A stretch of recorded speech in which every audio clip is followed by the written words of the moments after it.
So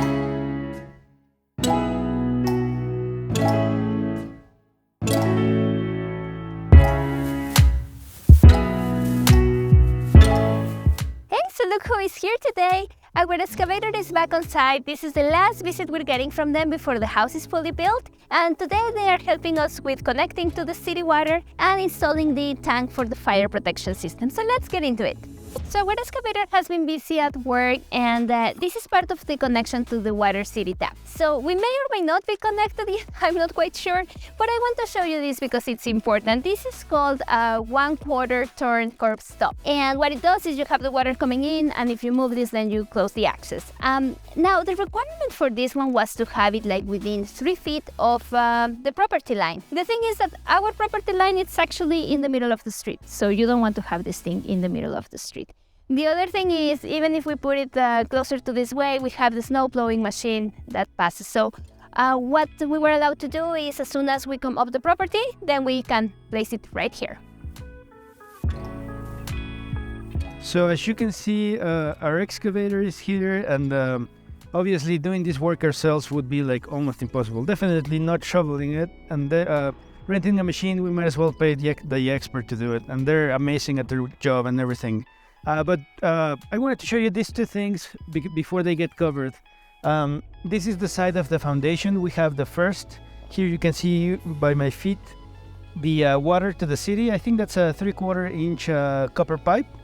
And then we have the second sleeve that we're going to be using for sending out and receiving water for the fire sprinkler tank.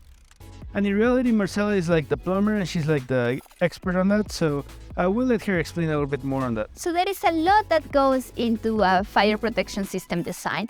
So I'm standing right now where we're going to have the water tank for the fire protection system, but let me tell you how we got to this point. We have a 3/4 inch tap from the city.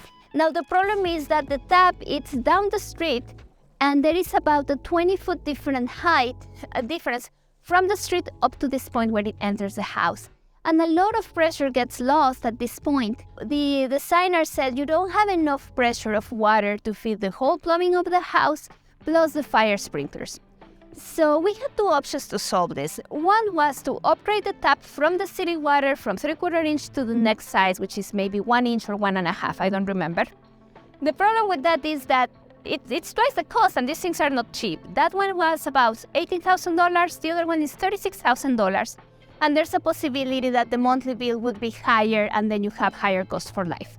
So we decided to go with plan B, and that is to have a water tank dedicated for the sprinklers with a pump. So that's going to take care of the water that you need, plus the pump will give you the sufficient pressure to send it all the way to the end of the house. We would have that pump with some backup power system. We need to figure out what that's going to be.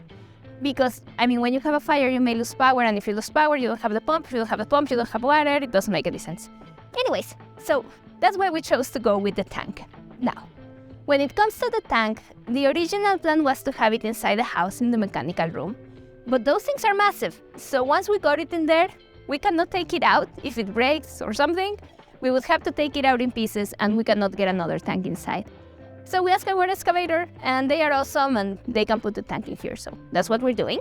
About the tank, I don't recall the size that we got from the fire protection designer, but we're going with a tank that is a little bit larger, and we're also going with potable water.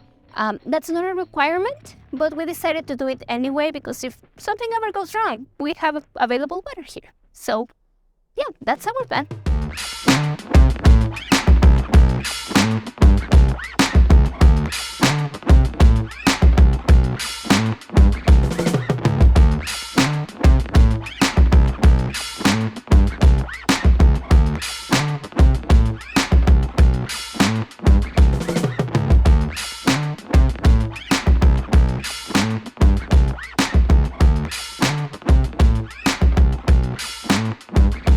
Today our excavator is finishing up installing the first sprinkler tank, as well as the electrical conduit for the electric meter service.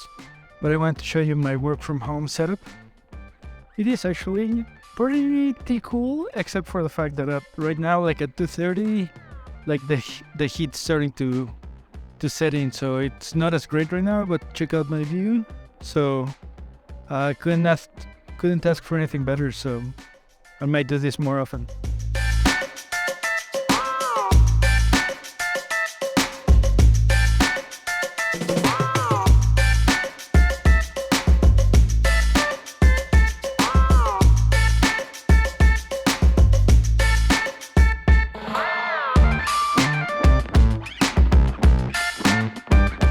Alright, we're at the electrical where the conduit was installed, so let me show you how it's looking. Right here you see this pipe. This is actually an observation sleeve for when we do pass inspection. Once we pass inspection, we'll remove it. Similarly over here, that's another observation sleeve. So that way, if you remember in the previous video, the conduit runs all the way through here, takes like a 45 and then climbs up that little mountain, which they did an amazing job at making it look like nothing happened. And so here's the conduit coming out. Here we'll have the electrical service. Awesome job.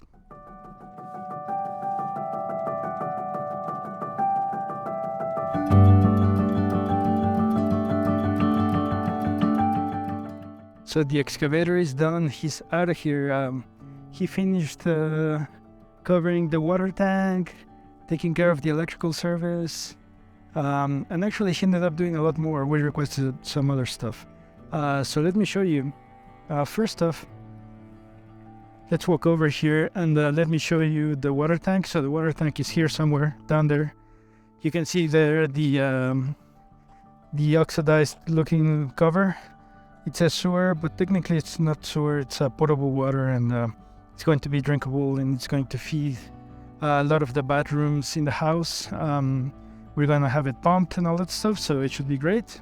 Down there you can see the line. I don't know if you can see it, maybe you can. That's where we're gonna be hooking up to the city. It turns out that everybody at the town, within the town that takes care of water, they quit. So we requested for permission to excavate the street, and we haven't gotten it. So maybe I need to do the corporate America thing and call somebody's boss or call the town people, which we kind of know now, and get our permit, because we're actually paying for that water, so we might as well use it. So in addition to getting the water done and the electrical conduit taken care of by the excavator, we actually requested a few other things. You probably see this big mountain of trees back here.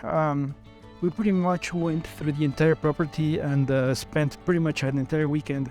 Unfortunately, we didn't get that on video because it was like cold, rainy, we were tired, I don't know, for whatever or the other reason we were just, we didn't think about it. So anyway, we're gonna get all these dead trees chipped. So in our, I think 0.75 acres of land, we should not have any dead trees anymore. So these are fuel for fire. So once they get chipped, they will look like this little mountain over here. And we're gonna be throwing them in this little space back here, which turns out like there's something about that space that nothing really grows. So hopefully this will help get some plants and trees growing in there. Marcela has a dream about growing tomatoes or lettuces or something. That's not going to work out because deer are just going to come and eat it. So you might recall that we had this space by the tiny house open, and that's because we hadn't built the floor system, and it wasn't a requirement by the engineer. But now that we have built the floor system, we are able to fully backfill and make this little mountain look nice. Back there you can see the water tank. We can walk over here and you can see the electric conduit observation pipes. In addition to that, we actually requested the excavator to finish the entire front of the house. Let me show you here real quick. So here you can actually see this dirt. It's actually topsoil. You can see there's like a 4 foot of crushed rock along all the entire front. So this crushed rock is going to work out as a fire buffer. Who knows, eventually we might do something here, like putting some fire safe turf, maybe putting some pavers, maybe a combination of both. But we'll see. That the house will need to be done by then. And then all the way over there by the front, you'll see all the topsoil as well. That's to finally begin and allow plants to grow. So let's take a quick tour over there, and I'll show you better.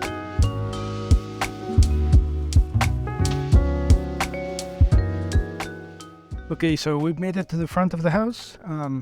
You can see this straw. They actually ended up planting some grass seeds so that the septic leach field starts to take place, and then growing plants and all that stuff.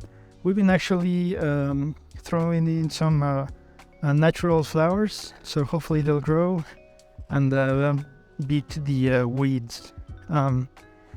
When they finished, this looked like a Japanese garden, but we've been getting rain and all that stuff, so that's why you see all these little pads for water. So pretty exciting stuff. So we are done with this episode. We just wanted to make a little bit of a video where we show you all the miscellaneous stuff that takes place, just not a given simple subject. A lot of this work was done by the excavator, which is awesome. They do an amazing job. So yeah, please consider liking, subscribing, and we'll see you in the next one.